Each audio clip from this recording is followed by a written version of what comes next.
Hello FlossTube Stitchers. I'm going to start off today's video with my mini Hobby Lobby haul from the other day. I always seem to be late to the party with getting things that I see on social media, and so I'm trying to be better at popping in the big box stores every once in a while. I probably don't even make it once a month, and I should be going twice a month. But I saw some things on social media that I was interested in, and if you're interested, you might want to check your local Hobby Lobby because the fall stuff is there. So I was looking for some things that could be used as the backdrop for cross-stitch finishes to avoid having to have all these little things custom framed. The first item I'm going to show you, I'm probably going to use as is, but it's just an idea. So this one, the painting comes all the way to the edges, so maybe it wouldn't work out as well as something that only had the design in the center. But Thanksgiving is my holiday, and I do have a lot of black and white things in my entryway, so I think this will work just as is. But it's a little, stand-up painted box, and if you did put something on front, you'd still have the painted sides that you could use. It fits on a shelf, so it does have a hanger on the back, but you could also just sit it on a shelf, so it requires very little work in order to be able to use it. But here's really what I think I'm going to use.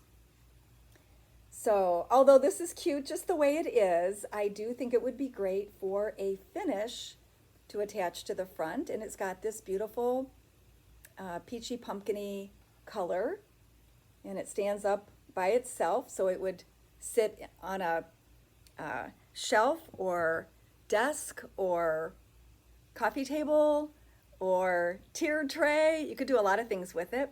And then another one that's the same size, again, you could use it as is, but because the design doesn't go all the way to the edge, I think it would be perfect to put a square or even round design that covers up the front and you can still see the painted sides.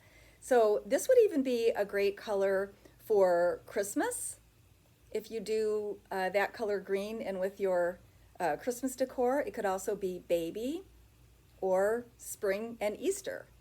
So those, I think, were my two favorite things that I got. Then this is an ornament, but again, it has the rustic wood finish, and you could mount something and put it all the way inside. You could put padding under it and so that it comes out a little bit farther. You could take the rope hanger off and you could put other ribbon or bow or something to hide where the screw eye is. But that would also be really fun. This was $3.99 and then I got it on sale. Did I get it for 50%, 40%, or 50%? So this is considered an ornament, but I'm not going to use it that way. Then I know I got a chunky one last year that sits by itself, but this has a hanger and is more suited to be an ornament. And again, I'm going to put something right in the center and let some of the buffalo check show. So I love that. And then this is kind of with the kitchen stuff. This is a mini charcuterie board. I even looked up how to say it because I never know how to pronounce the U. But this is actually food safe, but I just thought it kind of, has the look of a horn book. So I thought this would be cute to have a little sampler on it, or even something food related. And you could also put it this way. And then these weren't on sale, but whenever we do a Christmas tree, it's usually snowman and snowflake, so I can't resist a good snowflake. One side just looks like the tin and the other side is a little rustier. And I would like to put a little snowman or snowflake design in the center of that. So all of these things can be used as a backdrop for cross stitch.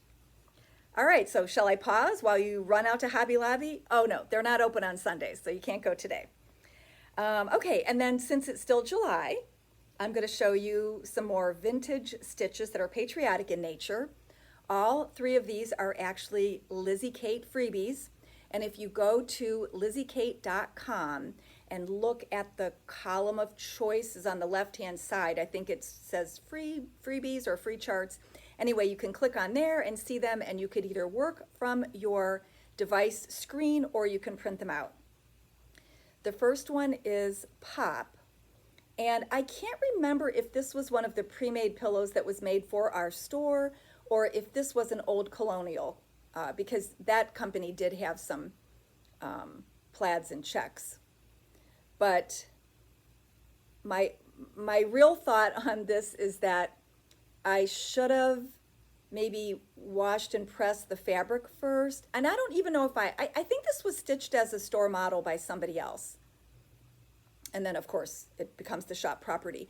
But when you look closely at it, the white, especially in the words Pop, the white looks a little pinkish. So I think and this is hand-dyed fabric, so I think I should have done something to the fabric first before I had somebody stitch on it. But anyway, it's a really cute little pillow.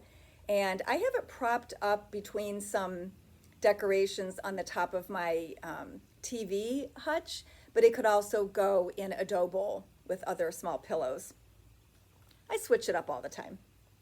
The next one is Freedom, and this was done on 10 count fabric. I don't remember what the original suggested, but I just wanted it a little chunky pillow. But I should have done the little swirls in gold or something, because they don't show up. I mean, you can see that it's three-dimensional, but the color doesn't really show up.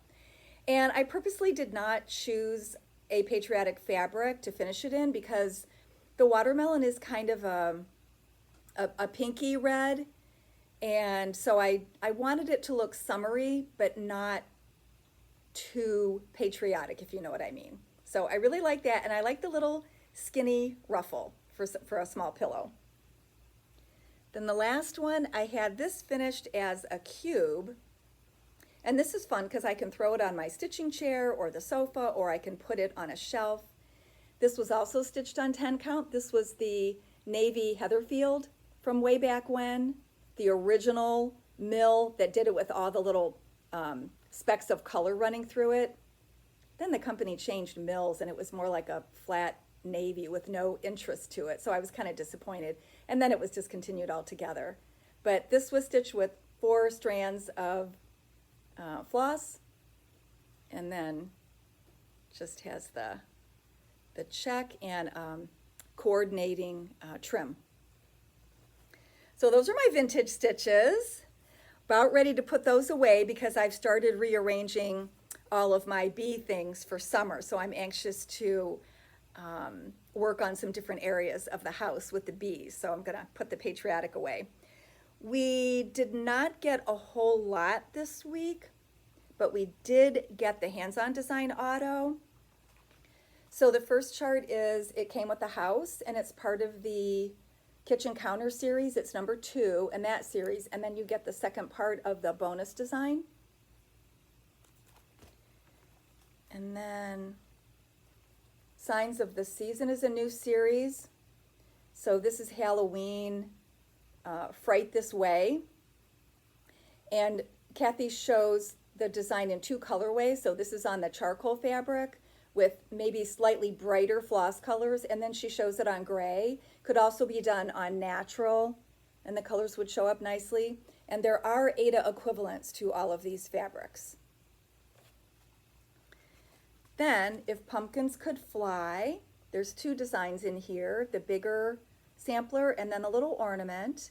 And this is also going to be the giveaway for this week, and I included the 2 main colors, Weeks Dye Works Blackboard and Clockwork. So you'll get all of that. And because it's called If Pumpkins Could Fly, tell me your favorite thing to make with pumpkin.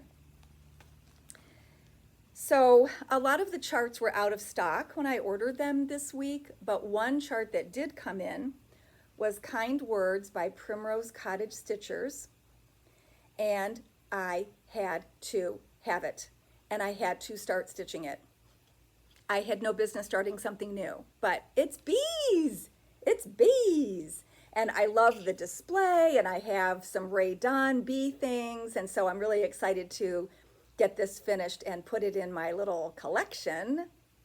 So I did find a few little areas that didn't match up between the chart and the front cover. So the chart doesn't have any space between kind and word, so it looked like one word. So I followed the front cover and put 2 spaces there.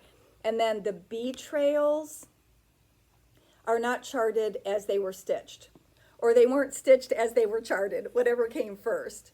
So I decided to wait until it was all done so that I could freeform it and my bee trails wouldn't run into any other stitching because of the angle that I took them. So I'll save that for last. But I don't have very much to finish. And I had this fabric out for another customer. It's 16 count fabric flare called Waxing Moon. I think it should be called Honey Butter.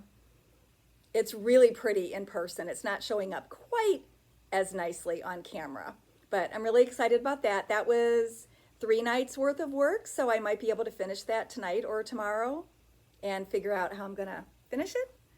So I was excited about that. So hopefully I'll have some more new charts to show you next week. We did get fabric, however, from 2 different distributors. The first is all Zweigart, and most of it's 32.